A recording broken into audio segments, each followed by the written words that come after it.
부산 해운대에서 3명의 목숨을 앗아간 교차로 질주 사고의 가해 운전자는 뇌전증 증상으로 의식을 잃은 게 아니었다고 경찰이 잠정 결론을 내렸습니다. 뇌전증 약을 먹지 않았고 사고 당시 기억이 전혀 없다는 운전자의 진술이 거짓말일 가능성이 커졌습니다. 네, 취재기자 연결해서 수사 상황 알아보겠습니다. 차상은 기자.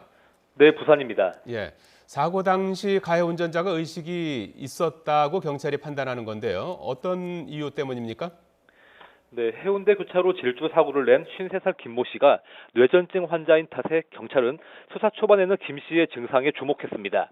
운전 중 발작을 일으켜 차량을 제어하지 못했을 가능성이 있다고 봤지만 그동안 진행한 조사에서 이런 사실이 뒤집힐 수 있는 증거들이 나왔습니다.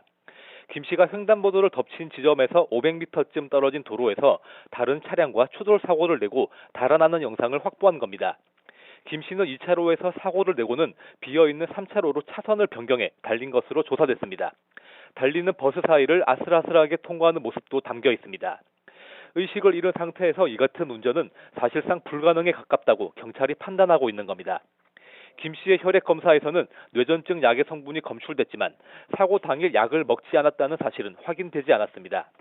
1차 사고를 내고 달아난 김 씨는 결국 해운대 문화회관 사거리에서 횡단보도를 건너는 보행자들을 덮치는 참사를 일으켰습니다.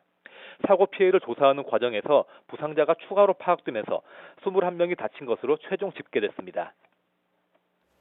네, 최종 수사 결과가 나와야 확정이 되겠지만 지금까지 이 가해 운전자에게 어떤 혐의들이 적용이 됐죠?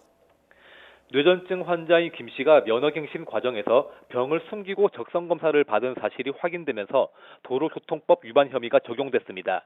의식이 있는 상태에서 사고를 낸 것으로 판단한 경찰은 뺑소니 혐의와 함께 도주하는 과정에서 다른 사람들을 숨지거나 다치게 한 혐의도 적용해 김 씨에 대한 체포영장을 발부받았습니다. 경찰은 김 씨에 대해 사전 구속영장을 신청할 계획입니다. 지금까지 부산에서 YTN 차상은입니다.